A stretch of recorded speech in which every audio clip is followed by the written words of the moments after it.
It's time. Good morning, everyone. Welcome to today's Board of Public Works and Safety meeting. Today is Tuesday, February the 18th. We are streaming live and recording the meeting on the City of Madison's YouTube channel. Thank you, everybody, for being here. We'll start with a roll call. Carl Evelyn. Here. Bob Courtney. Here. And Dave Carlo. Here. Board, have you had an opportunity to review the minutes from the last meeting, Monday, February the 3rd? So we'll entertain a motion to approve those minutes. I have read the minutes and I approve the minutes as printed. I'll second Carl's motion. Any discussion?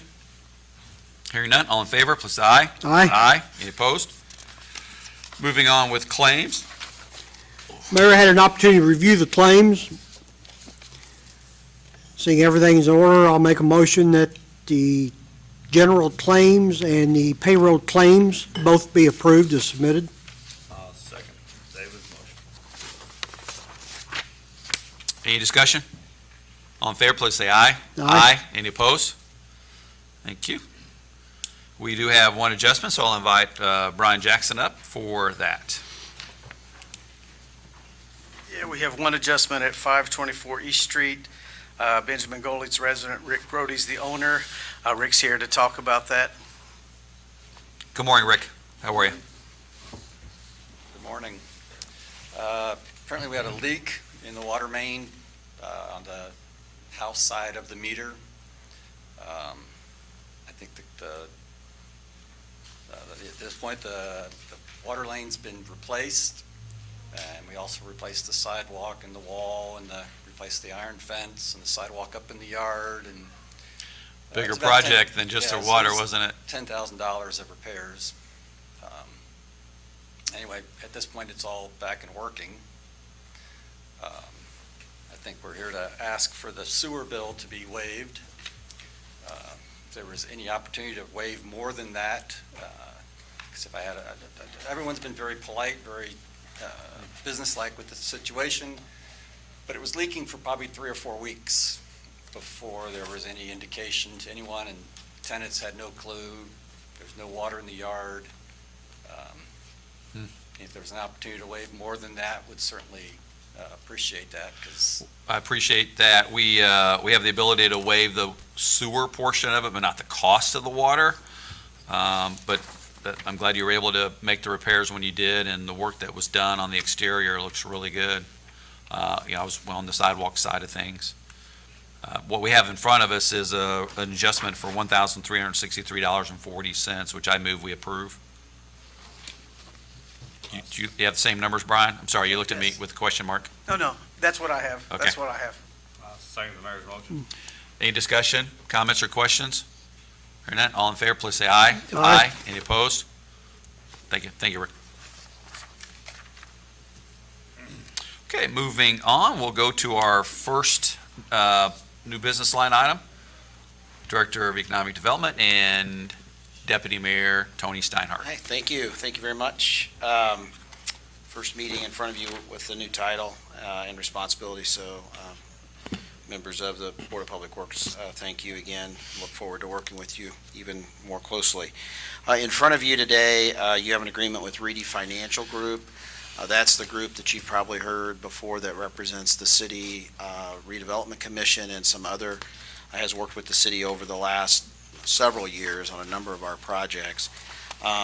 We realized as we get into more and more conversations and questions about special taxing districts, state statutes, and other things, that we do not have an agreement with them to help with the city outside of the Redevelopment Commission, and it's important that we keep those things separate. So we would ask for you to agree to engage Reedy Financial Group on an hourly contract there that was in front of you, similar to the same contract we use for the Redevelopment Commission. So the mayor and I have access to their advice and counsel as needed without separate agreements.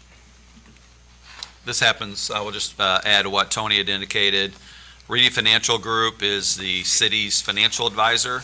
You see them more frequently working under contract with the Redevelopment Commission, but there are a lot of things that are happening outside of the RDC that is, requires quite a bit of analytical as well as legal slash tax analysis on what the impact of doing something would be. This just kind of creates a specific contract with Reedy that's in conjunction with any other engagements that we have with them on redevelopment or limited engagements with the clerk treasurer's office. It just allows us to go to them and do the research that we need in order to make more informed decisions in various different ways. And for Reedy, it allows them to have a specific contract to bill against Yep. for the city, and eliminates confusion with clerk treasurer's bills and RDC bills and those sorts of things as well, so. Probably no way to give an estimate on how many hours you might need them in a month. I don't think in a month. I would say that this is not, at this point, we don't foresee this to be an every week sort of occurrence with that. It's more situational. I it's- mean, right yeah. now, we have quite a bit of legislation going through the state legislature that has impact on local government. And we're also looking at different structural things on, how should we, structure the Parks Department, for example? Should there be something new about that? Or, what is the fiscal impact from House Bill, name it? Yeah. And that's the type of information that allows us to make better decisions, but also talk with our legislature and have the background on a matter we're bringing before them. Yeah, so, and we would use them again too for some strategic capital planning as well on the city side as we move forward. So I wouldn't anticipate it to be a large contract, but certainly, Does this cover the year, just 2025? yes, Okay. So it's something we'll have to look at again next year. it'd be probably the same standard procedure, just getting it reapproved. Where will the funding come from?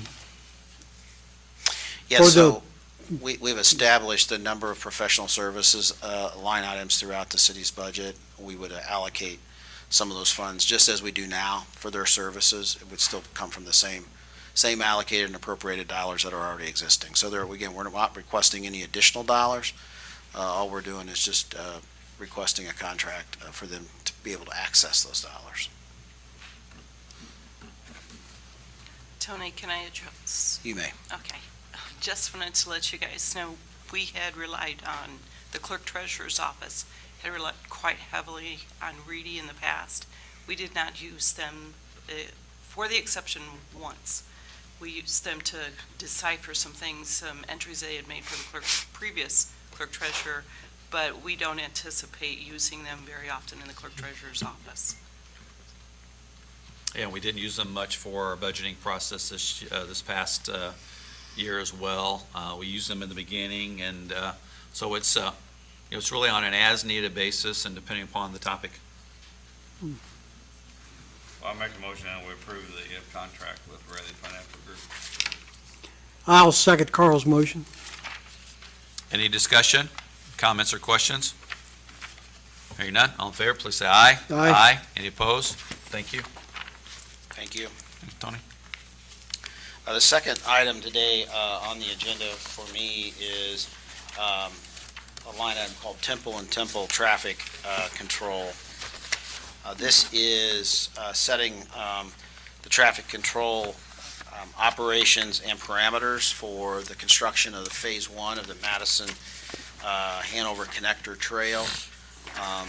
That project, as you know, connects the Heritage Trail out to Clifty Falls State Park on the south side of the hill there on Clifty Hollow Road, or Hanover Hill as it's known.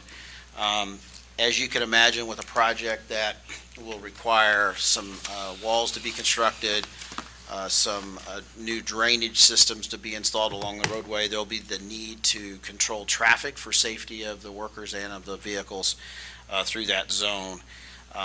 We would anticipate that throughout the period of construction, Temple and Temple would use 3 different methods for controlling traffic.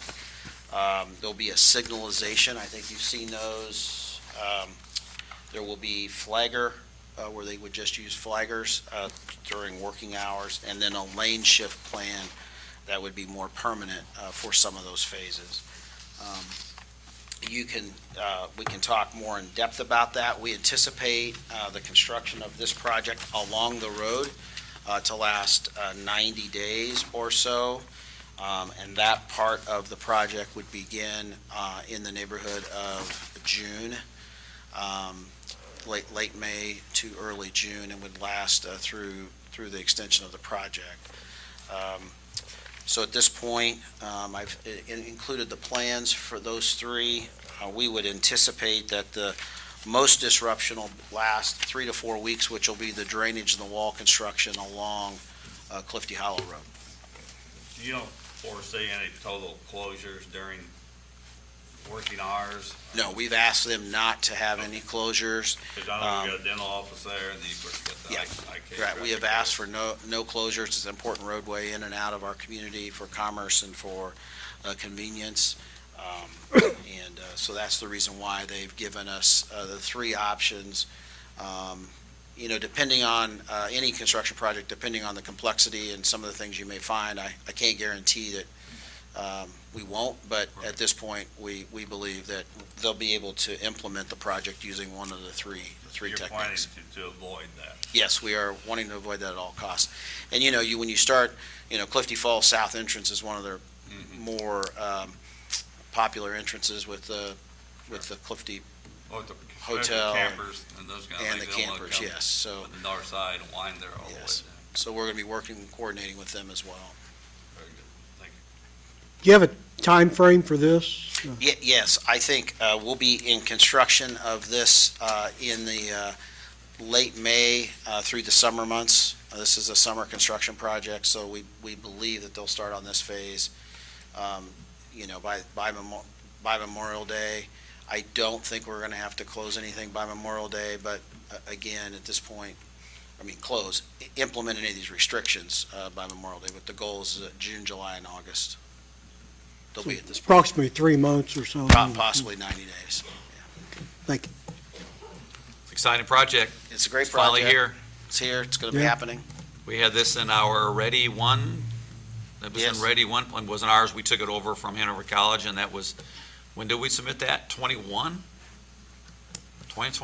Yeah, so 4 years later, we're getting ready to start construction. Again, just to remind everybody about this quarter, there'll be a lot of work this summer from the Clifty Falls State Park in entrance all the way to and including work down to Broadway, up and along Main Street. We're real excited about the improvements we're going to be able to make, but this will be a busy summer through there, but the next couple summers too, we'll have some other improvements being made on Main Street. So be an exciting time the next 3 years along Main Street coming into Madison.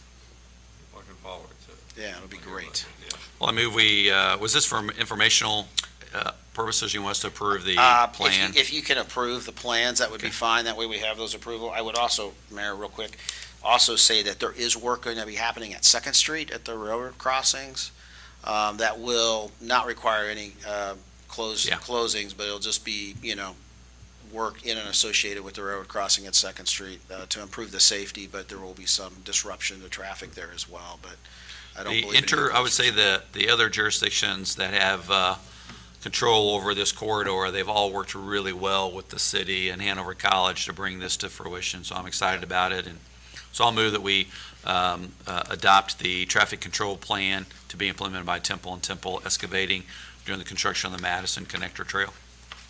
I'll second your motion. Any discussion, comments, or questions? All in favor, please say aye. Aye. Any opposed? Thank you. Thank you. Tony, thank you. Clerk Treasurer Renierson and the American Legal Publishing Agreement. Yes. So part of the quote that you have in front of you is adjusting according to what the page 2 of this quote entails. I'll go over the quote first off. There are items that each year we should at least be doing a codification of our code book so that anything that we've passed as an ordinance would get looked at to see how it compares to what's already in the code for the city of Madison. So these items were from 2023 and 2024. We had them include everything all the way to the end of 24 so that we can have a clean cut, a clean break at the end of 24. We'll do this again at the end of 25. And the cost that they have got, the overall, just an estimate, is a range to update just the codification all the way to the end of '24. The max would be $63.75. That includes just doing the 15 sets of books. The 15 sets, I apologize, 15 sets of the books is $5,600. And then we do have to look at getting larger binders because our current binders don't hold as thick as our code book is. It doesn't hold those. So I had Tom get a quote for those, and that is $25 each at a total cost of $375 for the 15 binders. And again, that is for the mayor's office, our office, all of council, and I don't honestly know who else has got those copies. You've got a copy? Awesome. That's important. Yep. And then we've got if you guys decide to, and I'm imagining that you will want to have that online as well. And the cost there is $1.95 a page, a minimum of $195 per annual supplement. So they're looking at another cost of a maximum of $400 for that online update. The dates there that they've listed, those are all the ordinance numbers that are going to be implemented and codified into the current code book. So it's from 2023-11, 12, 18, 19, and for 2024, it'd be 2024-1, 2024-5. The reason I say there is an adjustment, there may be some fluctuation in that, so I'm giving you guys the total range, the total estimate, the largest estimate. There are two items that they wanted to address before they began the editing, and I just want to go over those with you super quickly. So the first one calls out the parental leave section on 2023-12. I believe that's going to be covered in our upcoming human resource manual, so my suggestion would be to ignore that. I'm going to ask council what they suggest. Okay, so that's going to be cleaned up. I think they could most likely, as long as we've got that human resource manual. It looks like you guys had an update in 2023 that updated what you previously had for your maternity leave. So this is the parental leave. I shouldn't say maternity, parental leave.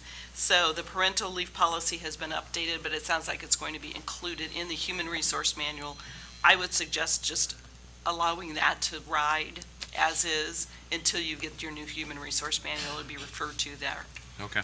And then the second is chapter 35, they talk about the city funds. And it is pretty lengthy. There are quite a few funds that are either in that section that are no longer being used, Right. or that need to be put in that section that we're currently using funds. We're working diligently on that this year. And that is something that Mindy and I are working together on. She's already closed a few of those at the beginning of this year with the council. So I would recommend we keep that as is for now. I don't believe that we will ever hit a time where administratively we will just have that. I think it is a good reference for all of us in the city and the council to be able to look at and see what the original intent was for that fund that we have set up there we're currently using. It's not a huge section of the code book. There are quite a few other things.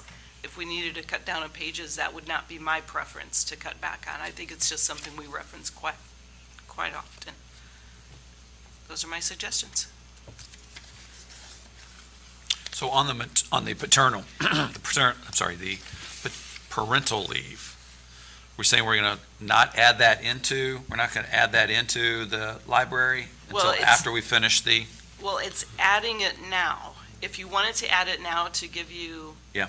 your most updated code book, it will change again, though. I don't know that they know we have a new HR book coming out.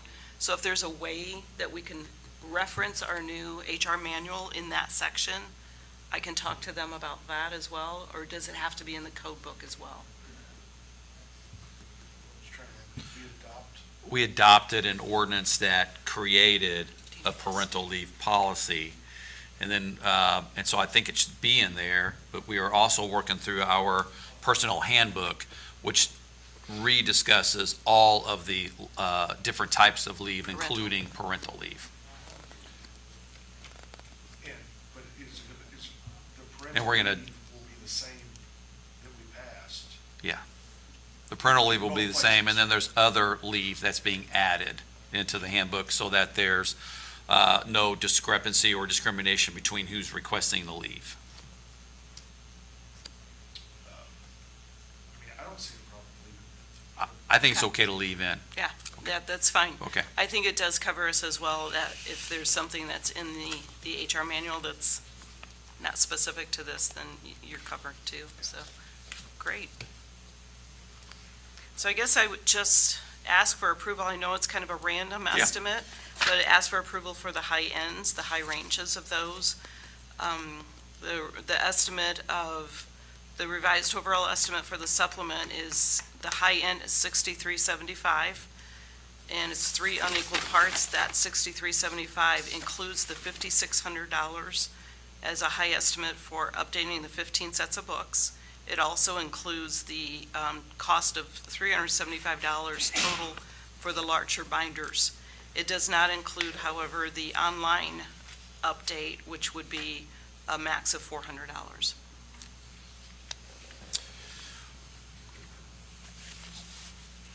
Well, I will move that we approve the American Legal Publishing estimates as presented by Shirley. I'll second the mayor's motion. Any discussion? Comments or questions? All in favor, please say aye. Aye. Any opposed? Thank you. Thank you, Clerk Treasurer. All right, Madison Police Chief Sean Scudder to talk about some year-end results for 2024. Good morning, Chief. Good morning. How are you? The first thing, I don't know if she has it pulled up there. I want to give a summary on the training that took place inside MPD for 2024. Across the department, we had almost 1,400 hours collectively for training, averaged out to almost 50 hours per officer. Of those 50, 30 were offered internally within the police department. The rest were, they got through outside trainings. Do we have that information? I'd send it over this morning. I don't. There's a summary on the back of do you not have his report in there? Okay. All right, we have it, Chief. For moving into 2025, our goal is to offer 40 hours to each officer, have a minimum of 40 hours offered by the department. The reason behind that is to try to, the more we can do internally versus through outside companies, it will be a cost savings for the department. We do want to encourage each officer to attend one outside training, and we're putting emphasis on leadership development this year. We're also going to work completing our 2-year cycle for defensive tactics. The Law Enforcement Training Board had pushed out some mandates last year.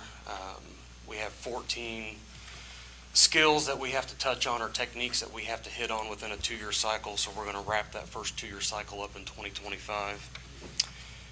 And then also getting all of our officers recertified on standardized field sobriety tests.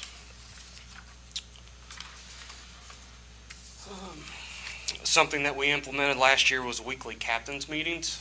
So we have a standing meeting every Tuesday at 1:30 where we meet with our 3 patrol captains. And I feel like those have been highly productive. The mayor sat in on one recently. Is that the one you were saying was very highly productive? I believe it is. Yes, they are. Thank you, I appreciate that. Um, I thought it was very great myself. It is. It's a good chance for us to sit down. We have a better grasp of what's going on in the patrol shifts. So it's really improved the flow of information in both directions, from us down to them and then back up. So gives them a chance to talk about any concerns, ideas. Our captains have been great stepping up with ideas that they want to see implemented. So that's been a huge success.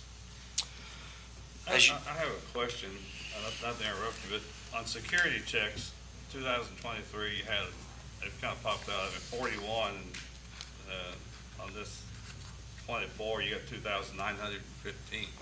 Did something change, or what's that's caused that? Yeah. That was something I encouraged when I took over last year. And the goal was to get officers more visible. So if they're going out and it seems maybe, I think some of them initially perceived it as like a menial task to check buildings or drive by, but it gets them out into the public and makes them more visible. So they're logging those, and that's why you see that huge increase. It was just something that I was encouraging. Can't have too many security checks. No, and it has, if you look back up at thefts, which is closer to the top of the page, businesses, residences, and others, you'll see a dramatic decrease. Okay, yes. We were at 477 in 2023, and then moving into 2024, we had 342. So it was a pretty significant decrease, and I attribute that directly to being more visible. I'd agree with you on that.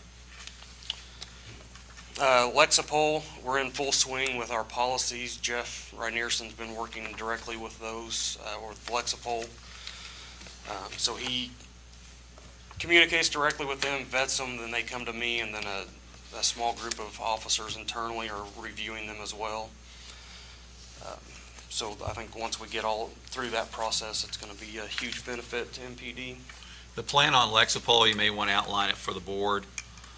Maybe describe that process a little bit more and you know, the role that we'll have eventually in approving those SOPs. Yeah, so we're working through and making any changes that are needed for MPD, and then once we get through them all, they're going to come to you all if you guys see any changes, additions, subtractions that you want to make, and then we'll get final approval on the entire policy manual at one time. We didn't want to roll out or approve 2 or 3 policies at a time and have it conflict with our current policies. We just want to flip the switch at one time, and our old policy manual's done with, and we move to this new one.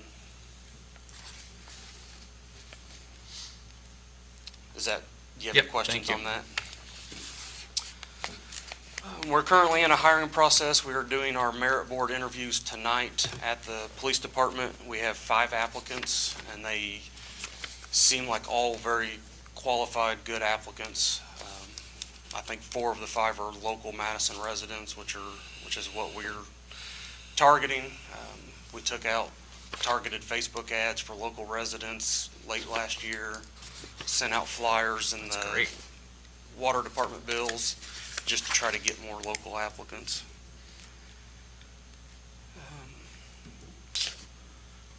We're currently working with Zerker, which is our case management system.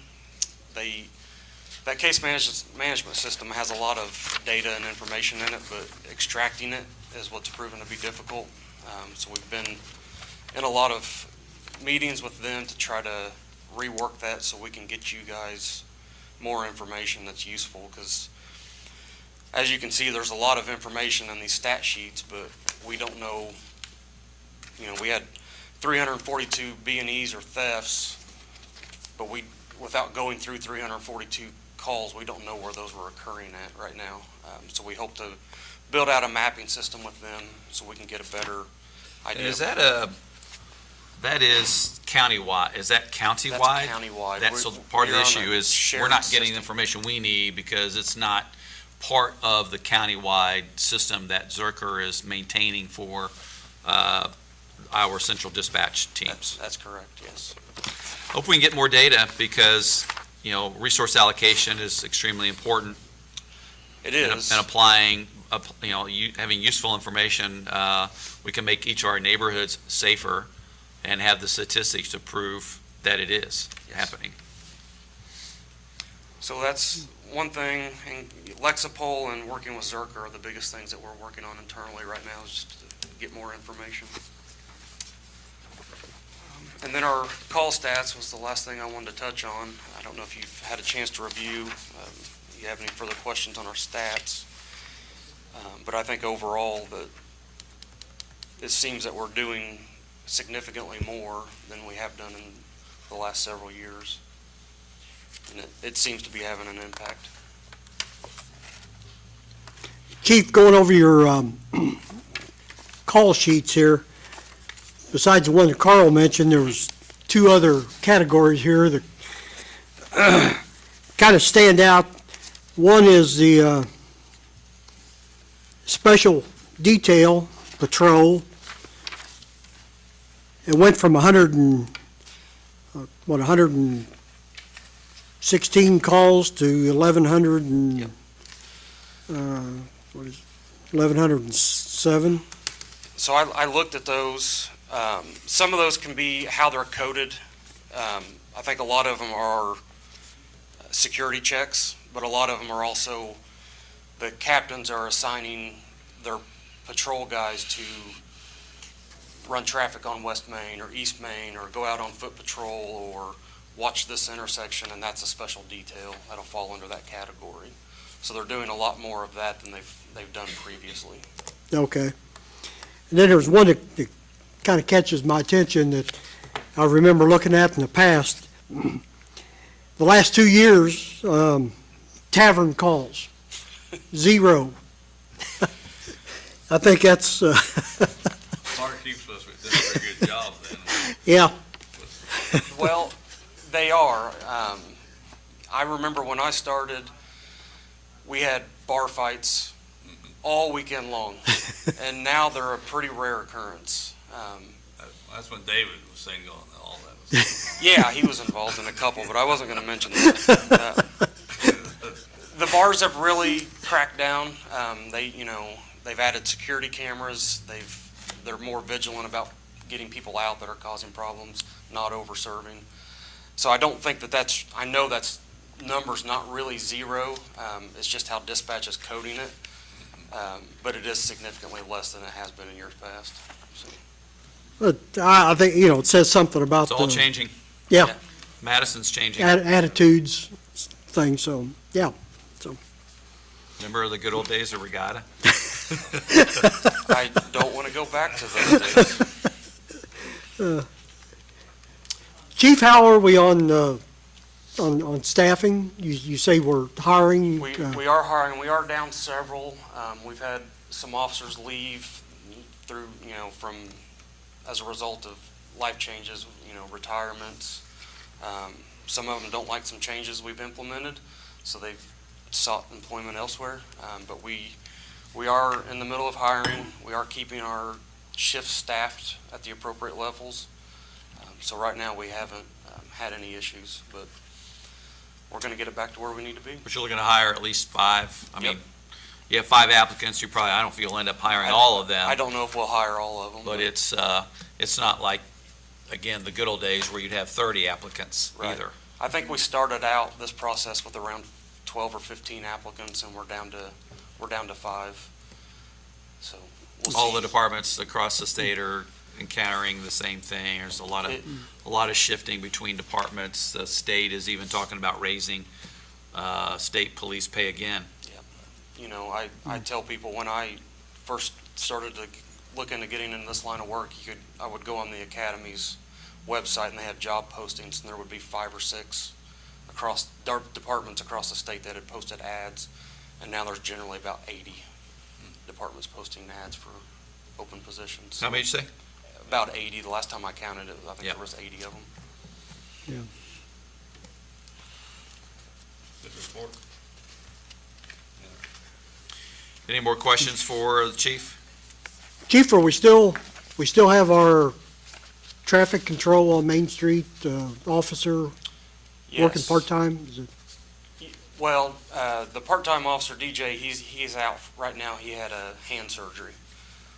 So we hope to have him back soon, but we've pushed it out to the patrol guys to make sure they're concentrating or putting some effort into semis. So. Oh, yeah, I saw a different officer have one pulled over yesterday, I believe, and I hadn't seen Officer Steffen around for. He's so at home healing, so I've talked to him a couple times, and he seems Get him be back to doing 100%. So. Yeah. Thank you. Good Thank you. report. Great report. Thank you, chief. Moving on, we have 2 resolutions, Joe. First resolution is Hi, Becky, 2025 you can come on up. Good morning. 2B, resolution of the Board of Public Works and Safety regarding a Parking space closings for the Donut NV food truck. Whereas there's been a request filed by Becky Piles on behalf of Donut NV for the closure of parking spaces in front of the James Dell Clothing Store located at 108 West Main Street to allow its food truck to park and operate food vending during Madison Girls Weekend.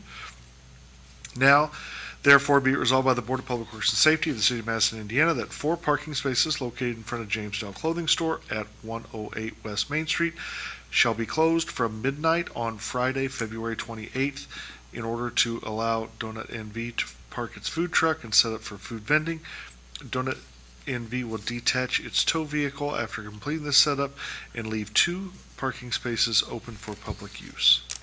Be it further resolved by the Board of Public Works and Safety of the City of Madison, Indiana, that the remaining 2 spaces located directly in front of James Dell at 108 West Main Street shall be closed from Friday, February 28th through Saturday, March 1st at 8 p.m. in order to allow Donut NV to park its food truck and to operate food vending.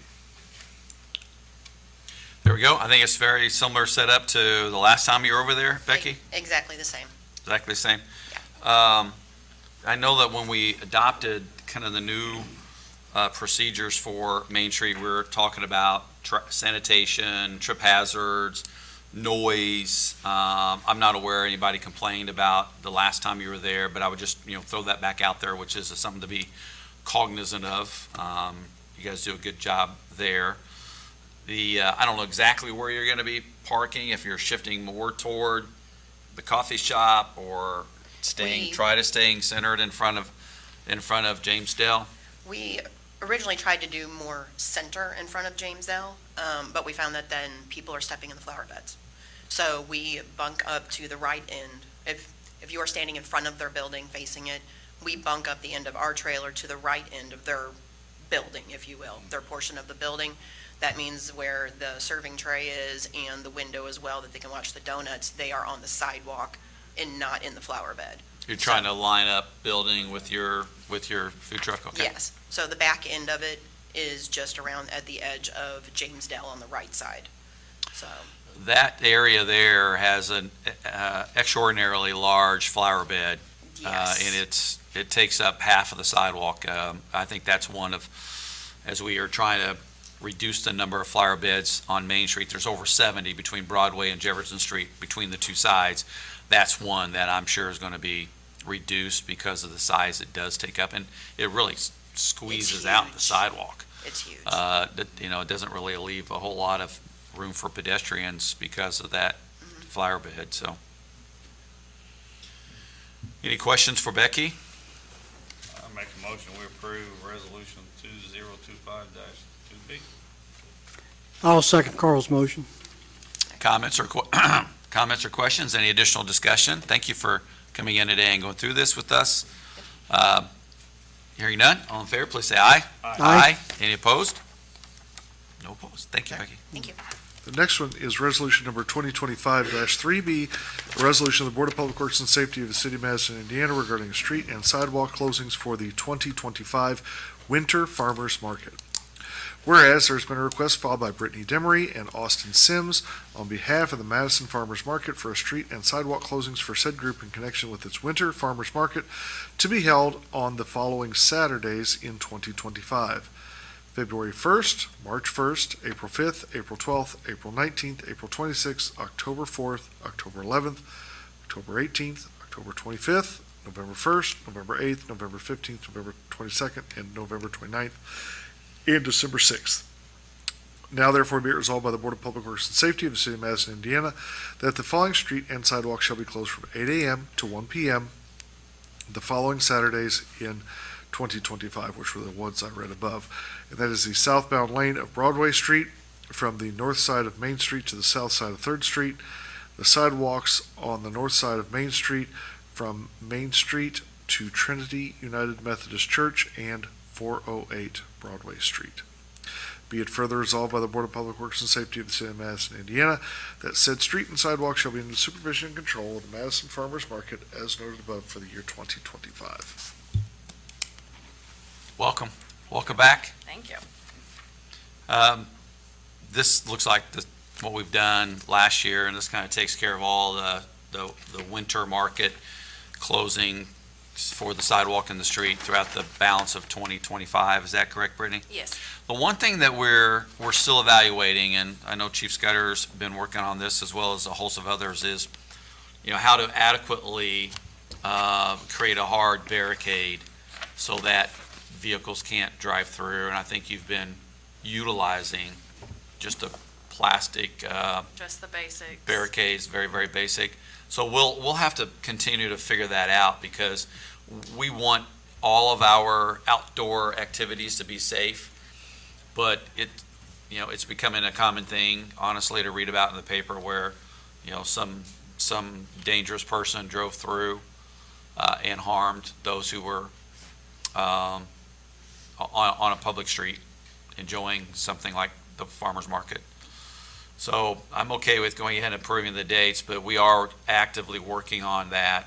And it's going to be really important to come back to you and Main Street to figure out how to control the access to the space while you're hosting the farmer's market, okay? I just wanted to make sure, we have the alley block beside the church too. Yep. And that's what makes some of these event plans more challenging, is because you have several entry points into a venue, and you've got 3 in a really, really short space. Yeah, and it doubles during summer market too. Yeah, and during summer too. And it gets a little upsetting that people will just sometimes pick up the barricades and move and try to drive through, seeing that we're already out there. So we're looking at options. We'll come back with that, but please keep that in mind too. And if you all think of other things along the way to, like even parking a vehicle in those spaces rather than on the other side of the barricades, I would encourage you to do that while, without obstructing the flow of traffic for pedestrians. But anything we can do to harden those ingress, egress points would be necessary. Yeah, we always have vehicles. We found that works best in the alleys, so. I make a motion to approve resolution 2025-3B. I'll second Carl's motion. Any discussion? Comments or questions? Hearing none, all in favor, please say aye. Aye. Any opposed? Brittany, thank you. Keep up you. good work down there. Now we'll move to historic preservation, Brenna, for a pace final. Just one this time, for 215 East Street. He got a rehabilitation grant, but he did not get the full amount, because the project was not worth that much. So he was approved for $4,417.50, and that is the disbursement he is requesting. Okay. The work that he completed included the removal of that overhang on the side there, full replacement of the front porch, replacement of the side door, metal trim with some painting, and new fascia boards. And that is what it looks like now. You go back to the before picture? Okay. Oh, I see. Yeah, much safer.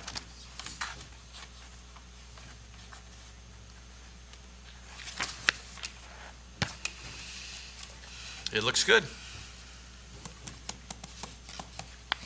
So today's request is to approve the final in the amount of $4,417.50 for Mr. Heisey at 215 East Street. Correct. I'll move that we do that and thank him for the investment he's made here as well as in other historic properties across the city. I'll second the mayor's motion. Any discussion? Comments or questions? All in favor, please say aye. Aye. Aye. Any opposed? Thank you.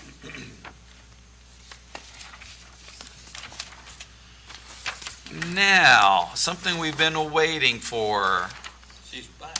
She's back. Welcome back. This Thank might be you. your first presentation back at the BPWS and bringing us some good news relative to the Paul Brune Preservation Grant Program. Yes, we had 6 applications approved by the review committee, in October, right before I left for maternity leave. Can you give us a 1-minute overview of Yes. Paul Broom? Because we've not seen one of these in Board of Public Works before. You have seen one. Saw one, it didn't go through. Is that No, right? we You've had, seen one that's gone through. one went through, yeah. One Yeah. did go through, Yep. wow. I'm behind the So, times. our Paul Brown Grants is a federally funded program through the National Park Service, pending funding. Just throw that out there. I have an email out to verify that our funding is still good, which I believe it is. But it's a program very set up similar to PACE, but we set it up to help those who financially can't afford the match of PACE, because PACE is dollar for dollar. So Paul Brown is non-matching. We do all the same work as the PACE program, but we have higher caps. So you'll see each of these are the rehabilitation grant of the Paul Brown program, and their max award is up to $20,000. The biggest difference with this is the city has to select the contractors by bid. So we're packaging both the first round applicant and the 6, if you approve them, and National Park Service approves them, into one package and putting it out for bid to do all the work. So you'll see a variety of different projects that we're hoping to get bid out this spring. Did that summarize it pretty well for the public, Bob? And the amount that is available to be funded under this is how much? It's $325,000 is what we received from National Park Service. This covers a lot of different neighborhoods in town. Yes, yep, so all the projects have to be located downtown, and the properties have to contribute to the National Historic Landmark District. So like I said, we have 6. The first one for this round is 317 East First Street. The work includes removal of asbestos siding on the rear, and then restoration of the original wood siding. If it's underneath, if it's not, then we're gonna petition National Park Service for either new wood or LP Smart siding. Restoration of the original windows, repairs to the chimney and roof, and then repair of the wood doors. And again, all 6 of these are pending National Park Service review, so our steps, the committee reviews them and make sure that they meet the qualifications, and they come to you for approval, and the National Park Service has to approve them before they're formally approved. The next one is 407 Mill Street. This work includes the removal of vinyl siding with the restoration of the original wood siding if it's underneath. If not, again, we'll petition for either wood or LP Smart siding, and then restoration of a original window.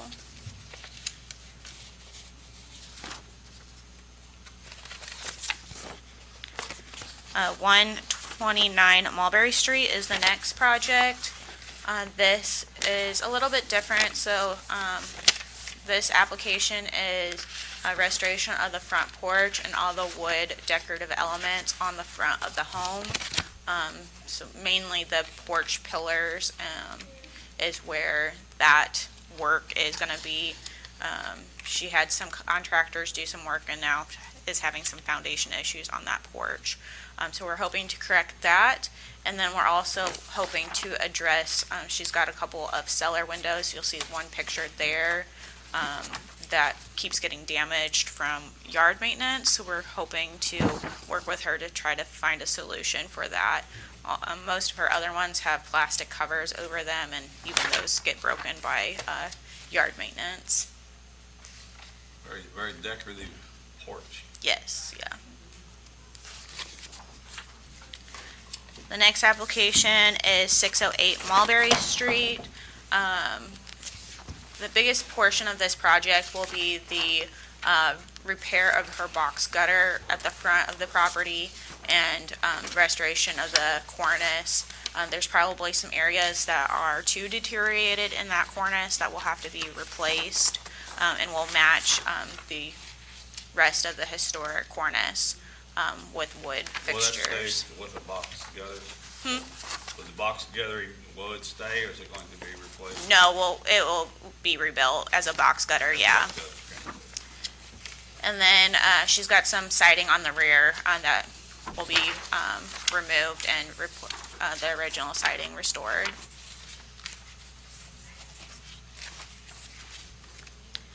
The next one is 405 Mill Street.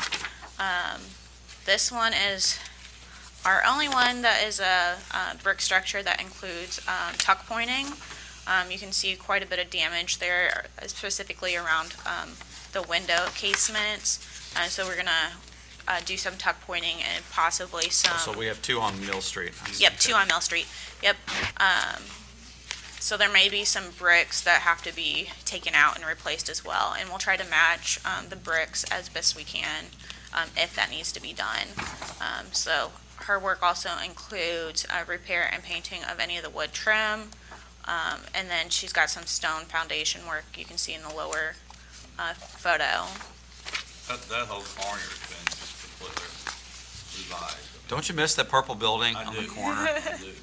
Always wanted to live there. But no, that's been a lot of work in that area, on the corner, A lot of work. all the way to Third Street. Yeah, in the corner of 3rd Street, there's been worked on. And then the last application is 1028, 1030 West 2nd Street. This work does include both halves. They're owned by the same owner. And it's really the removal of the modern siding. One has vinyl, one has aluminum, and restoration of the original wood siding if it's underneath, or replacement with wood or LP Smart siding. And then there's some original windows, mostly on the front, and some doors that need to be looked at as well. So this So round, so when you take the, talk about materials for a second. What's coming off and what's going back on in its place? As an example, across all of the 6 properties you showed here today. so all the properties that have siding are all modern siding, from asbestos to vinyl to aluminum. So we're hopeful that the original wood siding is underneath, but we don't know until we do some investigation work. So National Park Service, we have to meet Secretary of Interior standards, which is either fix what's historically there, such as the wood siding, or replace in kind. So that's where these projects have to land. But if the original wood siding is not there or is in such deplorable condition that we can't save it, I'm hoping that National Park Service will let us use a product like LP Smart siding, which is more sustainable. Now, have you found any of these on this list that were underneath the old siding was brick, or do you know? We haven't done that investigation far work, but in my communications with the property owners, they believe they're all sided. Okay. I know in the east end you found 2 Yeah. or 3 up there that had brick underneath. Right, yeah, that's unique, Yeah. and I don't foresee that with I these know there's like applications. One on east first, one on east second. Mhm. Found that. Yeah. So what about the windows and doors? Talk a little bit about that. Are those going to be replaced with what we would consider allowable as a material in our design guidelines? What's the plan? Most of them can be repaired, They can? so that will be the goal, and then if they can't, we'll be working with National Park Service on what they will allow us to do. Nicole, in a situation where a house has aluminum or vinyl siding, they want to replace that, but they find underneath the original wood siding is gone, can that vinyl or aluminum siding remain, or does it have to be removed? Not within this program. Okay. That's when you go with this. I So mean, it's to me, safe to that's- say we're going to find a substitute siding Yeah, that complies with NPS guidelines, which you're saying would be a wood material or a smart siding. correct, yeah, that's the goal. And these owners are all aware of that. We have the same goal here too, and I want to bring this up because it happens sometimes, and that is the exterior facade is painting included, so that this doesn't look like, we want it to look like it's contributing. Over the course of the last 30 years, there was identification of properties that were identified as contributing, but there had been a lot of deterioration over the years, and they may still be on a survey as contributing, but they're not because of the condition that they're in. And I'm not sure how we've factored that into our current survey.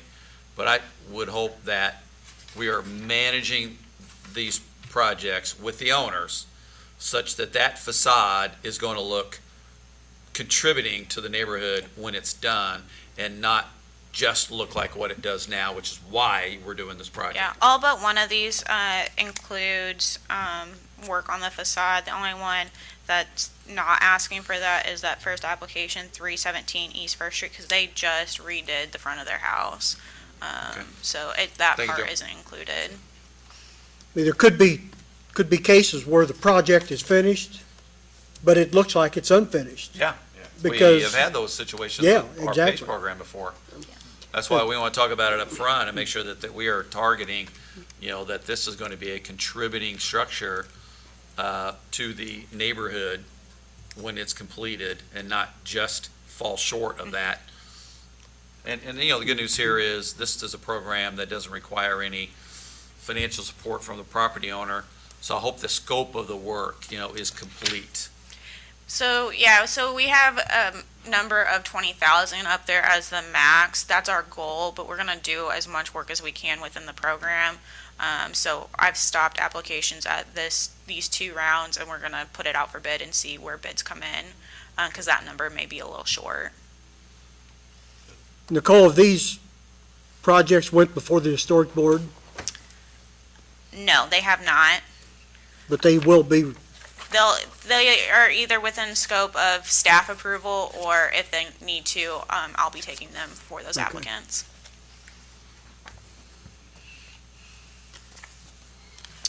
So this would put us at $140,000.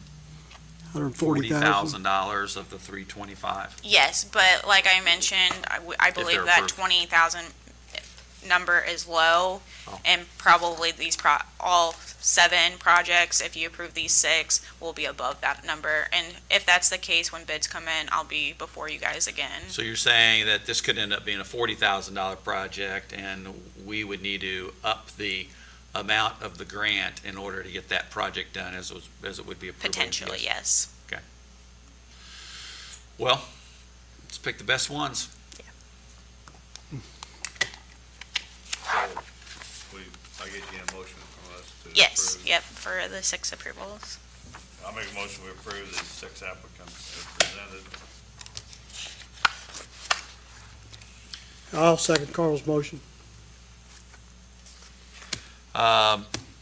Open for discussion. I'll ask our clerk treasurer any questions that she may have with regards to the applicants and the amounts that are being awarded at this time. Yes, I guess I just have several questions, but I think what you're just getting at this point is just the approval for the actual project. Is that correct? Yeah, this approval is to allow monies. me to send it for approval from National Park Service and bundle these together for bids. Okay.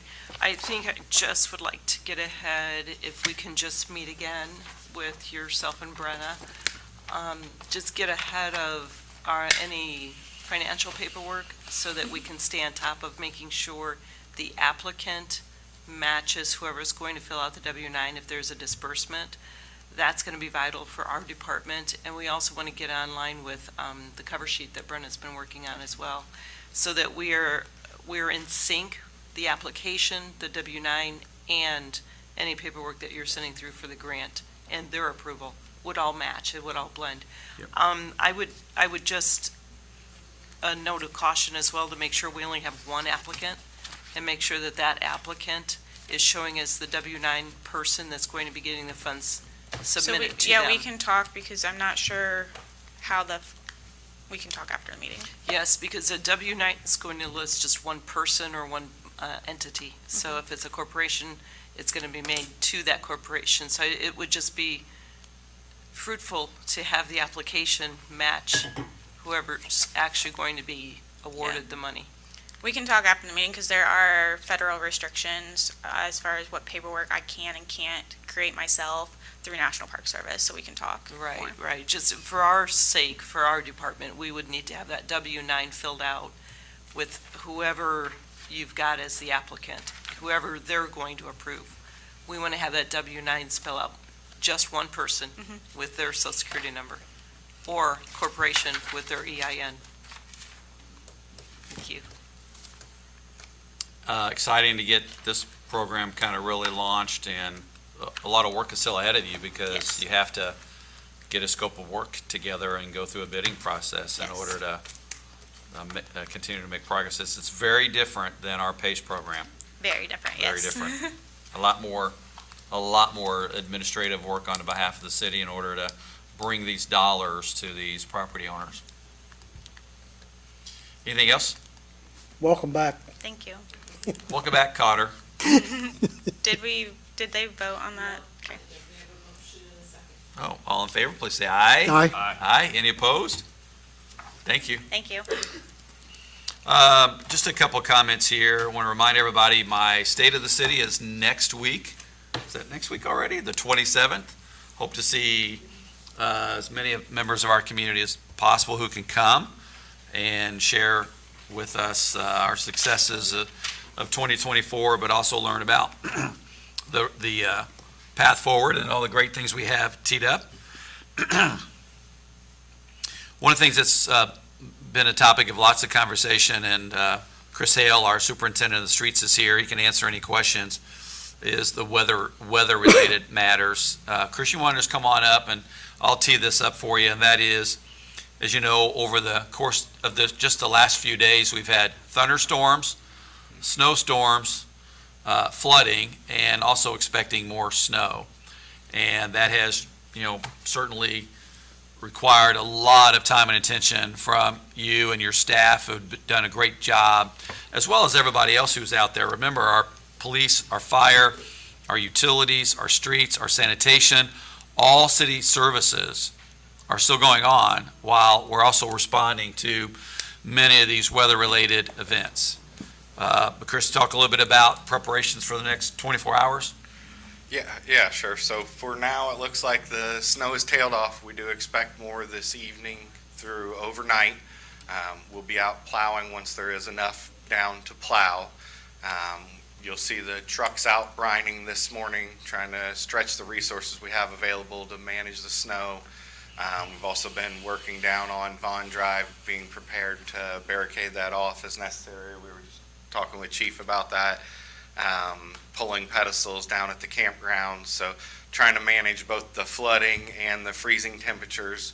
I'm new to this year, but it seems fairly unique from what we've had in the past, going from full-on thunderstorms with tornado warnings around to snow and ice in less than a day. So the guys have been out doing a really good job. They were out this weekend. I know you went out with one of them to take a look too. So we're managing all that, working with dispatch, utilities, the medical staffs, trying to make sure everybody has access. So if anybody has any urgent matters like that, please call the street department phone number, and we'll be glad to help out best we can.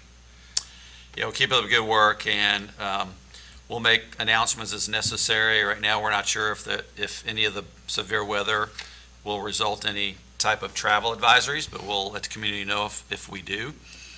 And then we're also very closely monitoring the flood stage for the river. We're already seeing, creeping very, very close, particularly on the west end. I would just ask the community, if we close a street, if we close a riverfront, please follow those closures. We don't want anybody hurt who are coming into a dangerous area, and it happens all the time. Yeah, and it's a drain on resources, right? If somebody gets stuck in And the water. endangers other resources. And endangers other people, correct. So please be responsible and safe as we work through it. Do we have a date and time on I know it's an estimate, on the river crest, or when it's going to start? Right now, it looks like Wednesday. We were just talking about that. Tomorrow And- night, around 4:51, the cresting is the feet. Yes, correct. And then we'll have to watch how that balances with Sunday. The temperature is expected to get back above freezing for the first day. So this new snowfall accumulation Yeah, will we'll be start to melting it. melt, so we'll have to balance the crest versus the new crest, right? All about situational awareness and being careful.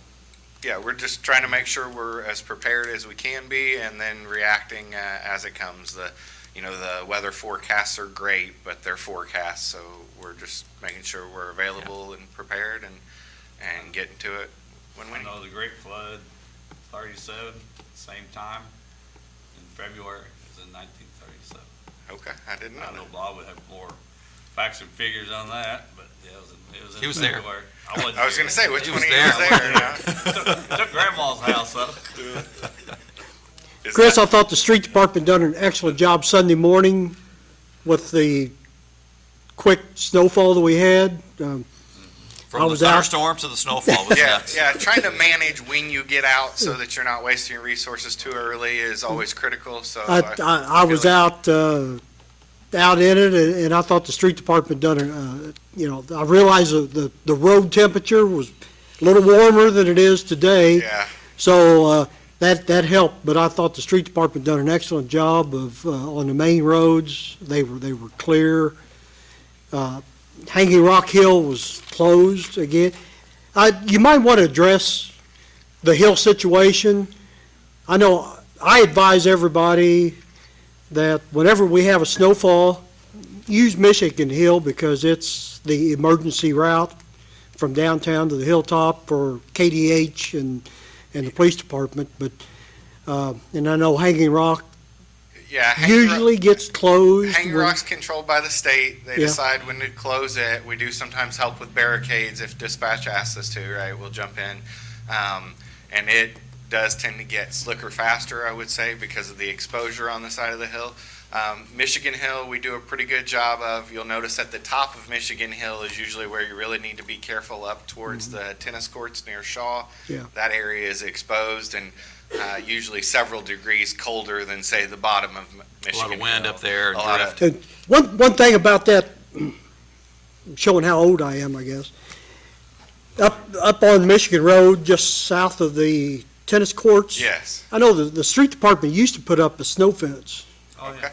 That- to keep, that drift from to keep coming the drift across there. Wow. Yeah, oh yeah. For years and years, they used to put a snow fence there. Okay, that's something So, we that can might, look at.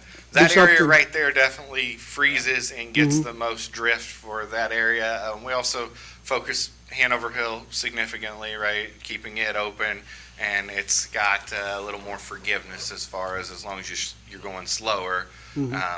coming down especially, it's got a little better angle of descent. So those two we focus on heavily. I know there are several other hills that we try and manage, but obviously they're secondary and third Yeah. routes. Well, keep up the good work and keep us posted, and we'll do the same thing. We'll communicate out to the public when there are things to release about any travel advisories and flooding. Thank you very much, guys. something else I was asked about the other, how many snow plows does the city have? Well, so we have what we call big plows and little plows. So we have 4 large CDL trucks, right? And then we have 4 smaller plow trucks. You'll see a lot of the smaller ones in the neighborhood, side streets, stuff like that. The bigger ones tend to try and hit the hills and the main areas first. I was asked about that, no, sorry, The large I snow can't we answer had that. a few so- weeks ago, we had all 8 of them out working 24 hours. Yeah, a yeah. day. We typically, when the snow is falling, we'll get them all out. And then something we're looking at for in the future is not all trucks necessarily have to have a plow to be effective. So something in working with the county and learning is they have some what you would just call heavy-duty work trucks, like think F-250s, with smaller salt boxes in them, where they'll hit some of the smaller roads when it's more a situation like this where plowing isn't as effective, but salt can be. Yeah. And those can be pretty cost effective, from say $5,000 to $7,000 to set a truck up. So that's something we'll be looking into for next year to try and be a little more prepared. Okay, thank you. Thank you, guys. Moving on, would anybody like to make a public comment to the Board of Public Works? If so, please come to the podium and provide your name and address and your statement, please.